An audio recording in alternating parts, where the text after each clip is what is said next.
দূরান্ত থেকে আসছেন, পরবর্তী লোকটাকে আরো সুন্দর নাকি? জি। তো যারাই আছেন এইখানে, যারাই এখন 10 জন 12 জন যারাই আছেন, এখান থেকে যদি 2 জনও যদি আপনারা ডিএসএল সিস্টেমে তৈরি হলে আপনাদের মাধ্যমে হাজারো তৈরি হবে। কারণ যে কোনো কিছুতে শুরু একজন শুরু করতে হয়, নেতৃত্ব একজন থেকে শুরু হয়, ওকে ফলো করে হাজার লোক সৃষ্টি হয়, লাখ লোক সৃষ্টি হয় নাকি? বাংলাদেশের স্বাধীনতা থেকে শুরু করে প্রত্যেকটা ধাপে ধাপে এক একজন নেতৃত্ব দিচ্ছে, নেতৃত্বকে ফলো করে কিন্তু আজকে একটা বিস্ফোরণ সৃষ্টি করছে একটা জাতি হিসেবে আমরা পরিচয় দিতে পারি। উদ্যোগ দিতে হবে। আমরা যারা আছি এখানে আপনারা উদ্যোগ দিচ্ছেন, আপনারা সবাই এই 10-12 দিনে আমি দুজন বলবো না, আমরা সবাই সাকসেস হতে চাই। কি বলেন? ইনশাআল্লাহ সাকসেস হওয়ার আপনার আছে? আছে। বিশ্বাস আছে নিজের প্রতি? ইনশাআল্লাহ। মুখ দিয়ে বলতে হবে আছে। কারণ আমরা এখানে যদি সবাই যদি বলি হতো নিজে আলোচনা আমাদের শুনবে যে এখানে কিছু একটা হচ্ছে আছে, হ্যাঁ কি না? তো ধন্যবাদ আমাদের মুনিরকে আমাকে সুযোগ করে দেওয়ার জন্য। এখানে আমাদের কিছু ভাই আছে, আজকে প্রথমবার আজকে আমাদের সাথে দিয়েছে প্রোগ্রামে উপস্থিত আমাদের কমল দাদা, আরেকজন ভাই আছে মনে হয় মাশাআল্লাহ আমাদের আরেকজন শিক্ষক বড় ভাই, উনিও আমাদের এখানে আজকে প্রথম আসছে, অথবা এটা সম্পর্কে শুনছে, বাট আজকে প্রথম আমাদের সাথে ওনার সাথে সাক্ষাৎ। ইনশাআল্লাহ প্রোগ্রামের পরে কথা বলবো। তো আমি ডিএক্সএল থেকে আমাদের কথা বলছি, আমাদের মনে কিছু শেয়ার করছে, ইমেল দ্বারা শেয়ার করছে, যারা যেটুকু জানতেছে এ পর্যন্ত যেটুকু জানছে ওইটুকু শেয়ার করছে। এই ভাইটা আপনারা যত আসবেন তত জানবেন, তত আপনাদেরকে অভিজ্ঞতার একটা ভান্ডার সৃষ্টি হবে, যে ভিতর থেকে বাইরে। এখন সর্বপ্রথম আমাদেরকে ডিএক্সএল এর যে কাজগুলো আমরা শুরু করার দরকার, আপনারা যেটা শুরু করছেন আইডি ম্যানেজমেন্টটা বেস্ট, এখানে আইডি ম্যানেজমেন্ট প্রোডাক্ট ইউজ করতেছেন, এটা একটা বিষয় নিতে হবে, একটা টার্গেট নিতে হবে। প্রত্যেকটা জাতির একটা বিষয় আছে, এক একটা দেশের একটা বিষয় আছে না, যে সে আগামী 10 বছর 20 বছর 30 বছর পর কোথায় তার লক্ষ্য কোথায় পৌঁছতে চায়, আছে না? ইভেন একজন ছাত্র ছাত্রী পড়াশোনা করার তার একটা লক্ষ্য থাকে যে আমি কই যেতে চাই, আমি ডাক্তার হবো নাকি ইঞ্জিনিয়ার হবো নাকি বড়দার হবো। আপনার একটা যদি ভিশন না থাকে আপনি কোনো সেক্টরে সফল হওয়া সম্ভব না। এখন আমরাই যে এখানে যারা আছি, কেউ চাকরিজীবী, কেউ ব্যবসায়ী, যেখানেই আছে, কিন্তু অপরনাম যদি সুযোগ থাকে, অপরনাম সুযোগ থাকে যেটার মাধ্যমে আমি আমার অর্থনকে হেল্প করতে পারবো, যেটার মাধ্যমে আমি আবার মাধ্যমে নিজের একটা ভালো একটা অবস্থান পাবো, তাহলে সেই জিনিসটা আমার করা দরকার আছে কিনা, করতে চাই কিনা? তাহলে ডিএক্সএল এমন একটা সিস্টেম, এমন একটা প্ল্যাটফর্ম, আজকে আমি ডিএক্সএল এ জড়িত হওয়ার কারণে আমার সিস্টেমে আলহামদুলিল্লাহ আমার 25,000 প্লাস সারা পৃথিবীর 73 কান্ট্রিতে আমার টিমের যারা আছে তারা বিজনেস করতেছে, অন্তত 50 জন আছে, তাদের বাংলাদেশে 20,000 টাকার উপরে ইনকাম আছে। তাহলে আমার সিস্টেমে যারা আসছে, তাহলে আমি তাদেরকে ফলো আপ করছি, তৈরি করছি, তারা আজকে যে একটা ডিএক্সএল থেকে ইনকাম নিতেছে, এটা আমার জন্য কি এটা আপনারা ভাবছি না? তো আসলে তাদের ইভেন আমি সৌদি আরব থেকে বিজনেসটা শুরু করছি 2010-এ প্রোডাক্ট ইউজ করার মাধ্যমে। ডিএক্সএল আমি ইনভলভ হয়েছি 2010-এ সৌদি আরব থেকে প্রোডাক্ট ইউজ করার মাধ্যমে। ডিএক্সএল কি, ডিএক্সএল বিজনেস কি, তখন আমি এটা জানতাম না। আমি কি করছি, ডিএক্সএল প্রোডাক্ট ইউজ করছি, যেটা আমার শেষ হতে যাইতাম অফিসে, আনতাম এরকম অফিসে অ্যাক্টিভিটি দেখতাম, বসে একটা শুনতাম, জানতাম, জানার প্রথমটা চেষ্টা করছি। কিন্তু দুর্ভাগ্যের বিষয় হচ্ছে আমরা অনেক জায়গায় আছে যে ডিএক্সএল অফিসে আধা ঘন্টা 1 ঘন্টা বসে মনে অফিসে মনে হয়। এখানে আমার একজন স্যার আছে, যে কোনো ছাত্র ছাত্রী যদি তার যদি স্কুলে যদি ক্লাসের প্রতি যদি অনিয়া আসে, যদি স্কুলমুখী না হয়, তার একটা কথা ভালো হয় স্যার না, যে ছাত্র যত বেশি ক্লাস অ্যাটেন্ড করবে তার তত বেশি রেজাল্ট ভালো হবে। আর যে স্কুল ফাঁকি দেয়, যেটা আমাদের মতো, আমার মতো ধরে আমার মতো যে স্কুল ফাঁকি দেওয়া ছেলে, তারা তো কখনো ভালো হয় না, দাদা ভাই ভালো হয়। তাহলে আপনি যে কোনো সেক্টরে আপনি কন্টিনিউ অ্যাক্টিভিটি হলে আপনি রেজাল্ট আসবে। আপনি যদি ধারাবাহিকতা যদি অ্যাক্টিভিটি যদি তারা যদি না ধরে রাখতে পারেন, আপনি কখনো কোনো সেক্টরে সফল হওয়া সম্ভব না। এখানে তারা ফার্মেসি আছে, আমাদের আউটলেটের গোল্ডের ব্যবসা আছে, 16 দোকান আছে। এখন আপনি যদি প্রতিদিন যদি দোকান না খুলেন, আপনি কি এখান থেকে ভালো কিছু আসবে? না যে কাজ ধরা কাস্টমার ওরা তো একশো সময় চলে যাবে, ওখান থেকে কোনো রাস্তা আসবে না। আমাদের সরকারি ওনারও দোকান আছে, প্রতিদিন সকাল থেকে ঘুরে দোকান করতেছে, মাসে বাংলা করে ওখান থেকে ফিডব্যাক আসতেছে, তাই কি না? তাহলে আমাদের যে কোনো কাজ থাকতে হবে, বাস্তবে নিজের ভিতর সিনসিয়ারিটিটা থাকতে হবে যে আমি এই সেক্টরে সফলতা চাই। কারণ আমরা কি চাই না সফলতা? চাই আমরা চাই। চাই প্রোডাক্ট ইউজের মাধ্যমে আমাদেরকে সফল হওয়ার জন্য সারা পৃথিবীর 200+ কান্ট্রিতে, এই কোম্পানিতে 200+ কান্ট্রিতে শুধু করে রাখছে বিদায় সে আমি দেখেন আমি আমার স্টোরিটা বলি। কারণ আপনারা অনেকে আছেন এখানে আমার থেকে অনেক পবিত্র, অনেক শিক্ষিত, অনেক ভালো অবস্থায় আছে। এখানে ন্যাচারালি আমাদের নোয়াখালী অঞ্চলের লোক সবচেয়ে বেশি প্রকাশ করে, তাই কি না? আমাদের নোয়াখালী অঞ্চলের লোক সবচেয়ে বেশি প্রবাসে আছে, তাই কি না স্যার? একটা সময় বাড়ি বিক্রি করতে পারতো ছিল, এখন প্রতি ঘর প্রতি প্রবাসে আছে। প্রবাসে এখন কিছু শিক্ষিত লোক নাই। আগে আজ থেকে 10-20 বছর আগে যে ছেলেটা দেশে কোনো কিছু করার উপযোগী না, দেশে কিছু করার উপযোগী না, করা নাই, যে এর কিছু করা হবে না, এ কিছু করতে পারবে না, এর বিদেশ পাঠাবে। আর যে ছেলেটা পড়াশোনা করছে আরবি পড়াবে, সার্টিফিকেট না, এটা বাংলাদেশে চাকরি না, তাই কি না? তাহলে আমি করছি ওই কিছু করা হবে না, সেই লাইনে লোক হয়েছি আমি। 2000 সালে প্রবাসে গেছি, 2000 সালে এখানে অনেকে জন্ম হয় নাই। 2000 সালে প্রবাসে গেছি, 2000 সালে ফেব্রুয়ারি 5 তারিখে আমার প্রবাস যাত্রা শুরু। 2024 মার্চের 14 তারিখে ব্যাক করছি। 20 বছর 1 মাস প্রবাস করছি। প্রবাসের থেকে আমরা নিয়ে আসছি, রাউন্ড 1 বছর হয়েছে বর্তমানে বাংলাদেশে। তাহলে আমি এখনো যে আমাদের বয়স, এখন অনেকে প্রবাস করতেছে না, করতেছে কিনা? এখন অনেকেই প্রবাসে যাচ্ছে না, অনেক লোক দেখতেছি 50 বয়স এখনো প্রবাসে যাইতেছে, তাই কি না? গতকালকে আমার বান্ধব ভাই আরে এরা বা আসছে গতকালকে তার আগের দিন 24 বছর স্ত্রী প্রবাস করতেছে, এখনো করতেছে, আবার ছুটিতেছে, আবার যাবে, কিন্তু এখনো ডিসিশন নিতে পারেন না কবে ফাইনাল আসবে। কারণ কি দেশের আসতে কিছু করার অবস্থা নাই। ইভেন তার ছেলে বড় দল এখনো সে 26 বছর হয়ে গেছে, এখনো নিজে কিছু করার মতো মানসিকতা সিস্টেমটা পার করে দেখায়, এটা হচ্ছে বাস্তব। তাহলে বাপ কষ্ট করতেছে কিনা? তাহলে আমি ওনার তুলনায় ওনার বয়স হিসাবে, ওনার বয়স অ্যারাউন্ড 60+, আর আমার বয়স 38+, কিন্তু আমি তার আগে রিটায়ারমেন্টে চলে আসছি। বিকজ অফ আমি ডিএক্সএল এর সুযোগটা পাইছি, এই সুযোগটা কাজে লাগাইছি। তাহলে এই সুযোগ আমার মতো অনেকে পাইছে, এই সুযোগ গ্রহণ করে নাই, অনেকে সুযোগ পাওয়ার পরেও কাজে লাগায় না। কারণ আমরা অনেকে স্কুলে গেছি, অনেকে স্কুল শেষ করে কলেজে গেছে, কিন্তু একটা সময় কিন্তু দৌড়া শুরু হয়েছে, তাই না? স্কুল থেকে শুরু করার পরে কলেজ পর্যন্ত আপনি প্রাইমারি, হাই স্কুল, কলেজ দৌড়তে লাস্টে ডাক্তার হয় কত, ইঞ্জিনিয়ার হয় কত, ওখানে লিমিটেড কন্টেন্ট, তাই না? কিন্তু ওখানে স্কুল, কলেজ, ইউনিভার্সিটি দোষ আছে না? কোনো দোষ নাই। বই পুস্তকের কোনো দোষ আছে? শিক্ষকের কোনো দোষ আছে? নাই। কিন্তু ব্যক্তি, যেই ব্যক্তি যতটুকু সিনসিয়ার ছিল সে তত ভালো অবস্থান সৃষ্টি করছে। অনেকে দোষ দেয় যে আমাকে তো পড়াশোনায় আমার বাপে মায়ের আমার বাইরে নাই। আমি বলি তুই কম না, বেকার গর্ত। কারণ বাংলাদেশে আজকে পরিস্থিতি, বর্তমান পরিস্থিতিতে বাংলাদেশে নামি দামি যে স্কুলগুলো সচিবালয়, সচিব, বিসিএস ক্যাডার তারা সরকারের উচ্চ পদে চাকরি করতেছে, অনেকে ফ্যামিলি খুবই দরিদ্র ফ্যামিলি ছেলে পেলে আছে।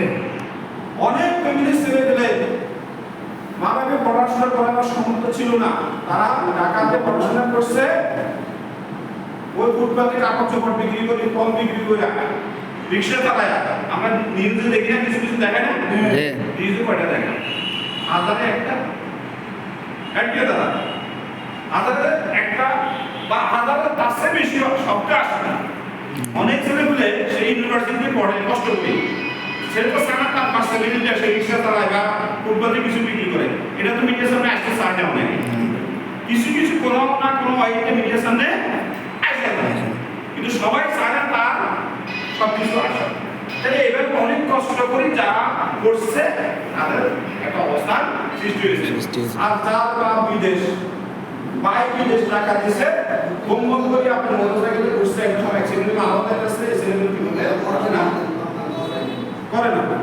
এর প্রবাস হচ্ছে অনেকে অনেক অনেক সুযোগ পায়, অনেকে কাজে লাগান। আমি 20 বছর প্রবাসে দেখলাম অনেকের সুযোগ থাকা সত্ত্বেও সে কিছু করে না। আর আমি কি করছি, আমার ডিউটির পরে সময়টা ফ্রি যে সময়টা, যে সময়টা বন্ধুদের সাথে আড্ডা, আমি দেখি অনেক আমাদের বাংলাদেশিরা ডিউটির পরে ক্রিকেট খেলে, জাতীয় দলের খেলাটা খেলা, বিদেশে বাড়িতে ক্রিকেট খেলা, আর খেলা তো মোবাইলে তো বাংলাদেশের খেলা আগে খেলা এগুলো মোবাইল দিয়ে পুরা বিজি।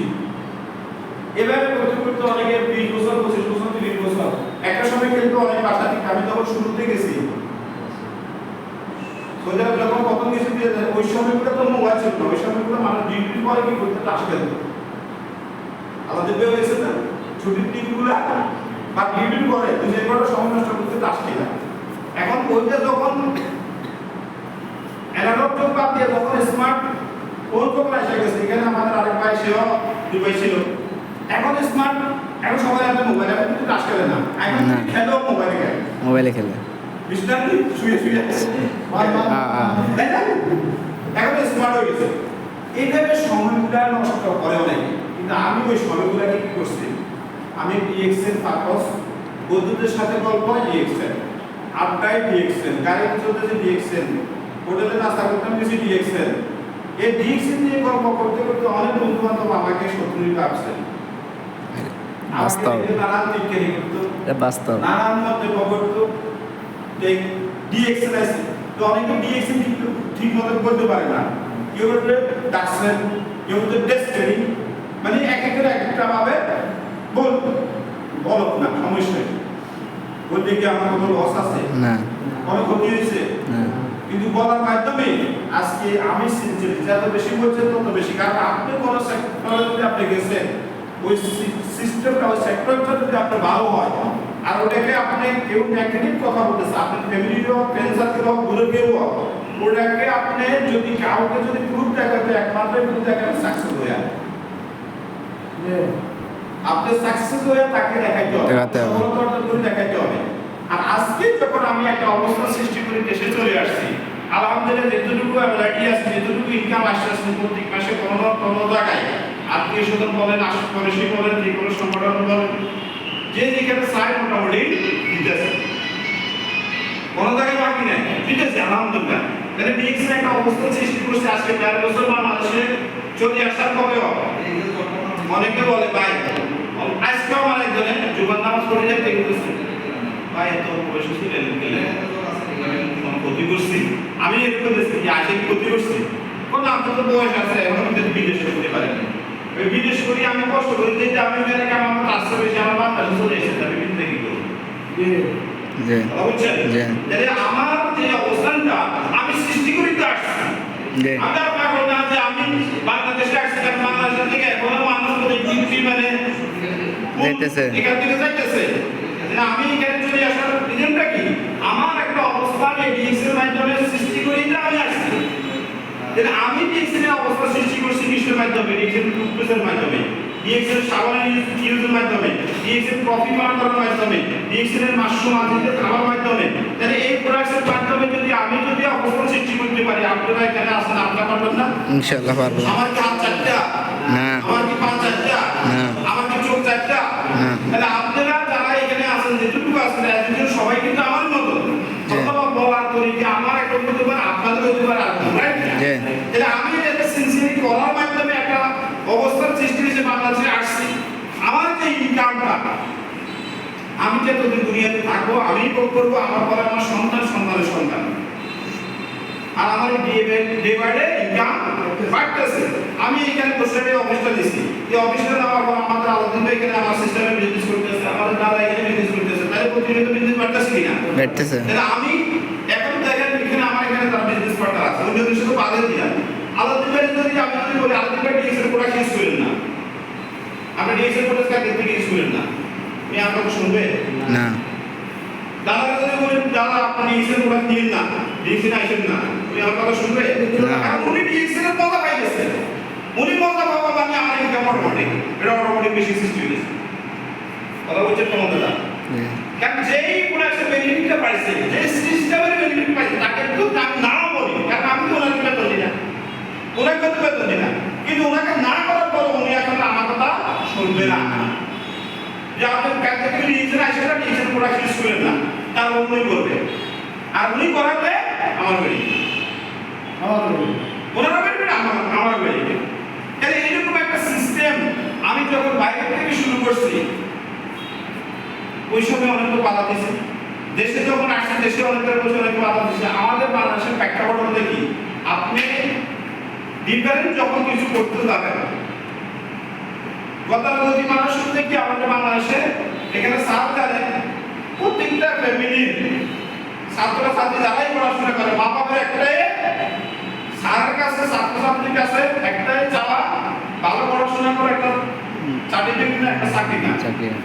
আমাদের বাংলাদেশের মেন্টালিটি কি? চাকরি আর কিছু।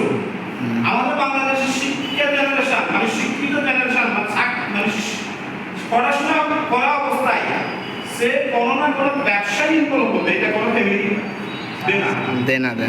চাই না। যে পড়াশোনা করো, চাকরি করো। কি ভাই, কি এইটা গত কিছুদিন আগে রিপোর্ট, আমাদের বাংলাদেশের Dhaka university Dhaka university top না বাংলাদেশে। এই ঢাকা ইউনিভার্সিটি আমাদের পুরো এশিয়ার মধ্যে 800 ইউনিভার্সিটিতে ঢাকা ইউনিভার্সিটির নাম যোগ্যতা নেই। পুরো এশিয়ার 800 ইউনিভার্সিটির ভিতরে ঢাকা ইউনিভার্সিটির নাম নাই, ওই লেভেলে এখনো বসতে পারে নাই। কিন্তু আমাদের এশিয়ার অন্যান্য দেশ, মালয়েশিয়া অনেক বাংলাদেশে পড়াশোনা করে, চায়নাতে পড়াশোনা করে, ওই জায়গায় পড়াশোনা করার অবস্থায় স্টুডেন্টরা চাকরি বাকরি করতে পারে। কিন্তু আমাদের দেশের ছাত্রছাত্রীরা কিছু করলে নাকি তার পড়াশোনা করে অনেক বুদ্ধি হবে, অনেক বাবাকে কিন্তু পড়াশোনা করে। আর সেই ছেলেমেয়ে দেখি যে পড়াশোনা একটা সময় করার পরে চাকরি নেয়, শেষ পর্যন্ত বিদেশে যুক্ত হয়। এগুলো আমাদের বাংলাদেশের প্রেক্ষাপট। এখন পড়াশোনা করা অবস্থায় আমি যদি এই প্রোডাক্টগুলা, এই মার্কেটিংগুলা, এই প্রোডাক্ট ইউজের সাথে সাথে আমি একটা digital product, organic product, natural product ব্যবহার করার মাধ্যমে আমি নিজেকে সুস্থ রাখলাম। সুস্থতা তো আমাদের সবারই দরকার আছে। যে আপনার পকেট ভর্তি টাকা আছে কিন্তু আপনার হসপিটালের বেডে শুয়ে গেছেন, এটা কি ভালো না? কোন ডাক্তারও তো চায় না একটা হসপিটালের বেডে শুয়ে থাকো। উনি একটা নাম বেশি, উনি চায় মানুষ কষ্ট কর, হ্যাঁ ওনার ব্যবসা হবে রুগী গেলে, কিন্তু উনি কি চায় মানুষ কষ্ট করবে, অসুস্থ? কারণ ওনার একটা পরিচিত অসুস্থ, তোমারও তো কষ্ট করতে হবে, উনিও তো করতে হবে। দুনিয়াতে সবচেয়ে বড় সম্পদ হচ্ছে আপনার সুস্বাস্থ্য। আপনার কোমরটা নাকি চিকন, লম্বা নাকি খাটোটা বেটার করে না, আপনার সুস্বাস্থ্য হচ্ছে সবচেয়ে বড় সম্পদ। এবং আপনার সুস্বাস্থ্যের জন্য ভালো খাওয়া দাওয়া আপনার জন্য দরকার। কিন্তু আমাদের বাংলাদেশের বর্তমান প্রেক্ষাপট, কোনো কিছু কিনতে গেলে ভয় লাগে, কোনো কিছু খাইতে গেলে ভয় লাগে। এটাতে কোনো 2 নম্বর ভেজাল, ফরমালিন, একটা দাদা এর প্রত্যেকটা জায়গায় ভেজালের ভিতরে আমরা এখন বর্তমানে সুস্থ থাকা অনেক কঠিন। সেই জন্য ডিএক্সএল এর ফাউন্ডার ডক্টর লিম সুদ্দিন, সেই মালয়েশিয়া থেকে 1993 সাল থেকে শুরু এই ডিএক্সএল কোম্পানিটা শুরু করছে সারা পৃথিবীব্যাপী, যে কেমিক্যালের যোগে, ফরমালিনের যোগে, এই ভেজালের যোগে ব্যবহারিক আর খাওয়ার কিছু প্রোডাক্টের মাধ্যমে একটা লোক নিজেকে কিভাবে সুস্থ রাখতে পারে, একটা লোক কিভাবে নিজেকে সুস্থ রাখতে পারে, এই সুস্থতার দাওয়া আরেকজনের মাধ্যমে দেওয়ার মাধ্যমে কিভাবে আর্থিক স্বাবলম্বী হতে পারে। তাহলে আমাদের সুস্থতা দরকার। ফার্স্ট অফ হেলথ, এটা সবার কাছে ইম্পর্টেন্ট। হেলথের সাথে আমাদের সম্পদ দরকার আছে কিনা? আছে। এই স্বাস্থ্য সম্পদ দুটোই কি সমন্বয়কারী একটা লোক হ্যাপিনেস পায়, আনন্দ পায়। ডিএক্সের মেইন চাওয়া পাওয়া একটা লোক কি হবে? স্বাস্থ্য পাবে, ফ্রিডম, সাথে আর্থিকভাবে ফ্রিডম, থার্ড হচ্ছে একটা হ্যাপিনেস থাকতে হবে। আপনার টাকা আছে, আপনি অসুস্থ, আপনার মুখে হাসি আসবে না। না। ইভেন আপনি সুস্থ কিন্তু আপনার টাকা নেই, পকেট খালি। একটা বন্ধুকে দিলেন, একটা ভালো রেস্টুরেন্ট খেতে পারতেছেন না, এই কারণে আনলো। আপনি বিয়ে করছেন, আপনার বাচ্চা আছে, আপনার বাচ্চাকে ভালো কিছু কিনে দিতে পারতেছেন না। আপনি ওয়াইফকে মার্কেটে গেছেন, ভালো কিছু কিনে দিতে পারতেছেন না, এটা কি আপনি হ্যাপিনেস? তাহলে আপনার স্বাস্থ্য সম্পদ দুইটার সমন্বয়ে কিন্তু আপনার প্রকৃত আনন্দটা আসবে। আপনার সুস্থ আছে, আপনার টাকা আছে, ওয়াইফের সাথে গেছেন, ওয়াইফ বলছে আমার এই জিনিসটা লাগবে, ঠিক আছে, একটা সাথে আপনি দুটো কিনে দেন, তাহলে তার সে আপনার জন্য আরো ক্যাশ বলবেন না, যথেষ্ট হবে না, হবে কি না? আপনার চাওয়া পাওয়া যখন ডিমান্ডটা ফুলফিল করবেন, তখন আপনার ফ্যামিলিও সুখী থাকবে, আপনিও সুখী থাকবেন। তাহলে এই জিনিসগুলো কিন্তু চাকরিতে সম্ভব না। এখানে যে প্রতিষ্ঠানে চাকরি করেন, চাকরিতে কি প্রতি মাসে বেতন বাড়ে? না। আপনি তো সরকারি চাকরি করেন, স্যার আপনার কি সরকারি নাকি? কি বেসরকারি? এটা বিরক্ত। কোন সরকারি প্রতিষ্ঠান হোক বা বেসরকারি প্রতিষ্ঠান, প্রতি মাসে কি বেতন বাড়ে? না। কিন্তু প্রতি মাসে দেখছেন বাড়ে কিনা? পারে। যে কাঁচা মূল্য গত এক মাস আগে ছিল 80 টাকা, সেটা এখন 300 টাকা। খরচ বাড়ছে কি? যে টমেটো এক মাস আগে ছিল 50 টাকা, এখন সেটা 400 টাকা। খরচ বাড়ছে কিনা? বাড়ছে। আপনি আগে বিয়ে করেন না, এখন বিয়ে করছেন, খরচ বাড়ছে না কমছে? বাড়ছে। আগে সন্তান ছিল না, এখন সন্তান হচ্ছে, খরচ বাড়ছে না কমছে? আর সন্তান হওয়ার পরে সন্তান স্কুলে তারা এখন স্কুলে যাওয়া শুরু করছে, খরচ বাড়ছে না কমছে? বাড়ছে। আপনার বেতন লাখ জায়গায় রয়েছে।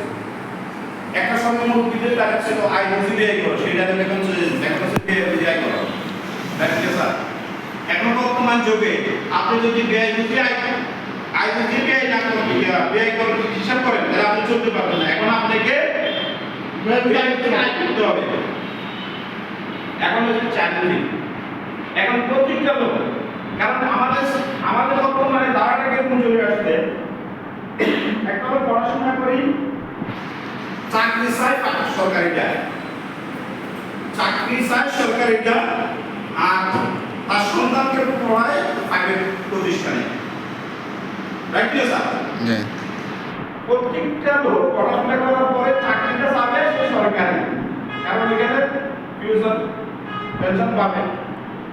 কিন্তু সরকারি স্কুলে একজন শিক্ষক তার সন্তান বর্তমানে পাবে, সরকারি স্কুলে পড়া না, প্রাইভেট ইন্টারনেটে পড়ে, কারণ মান।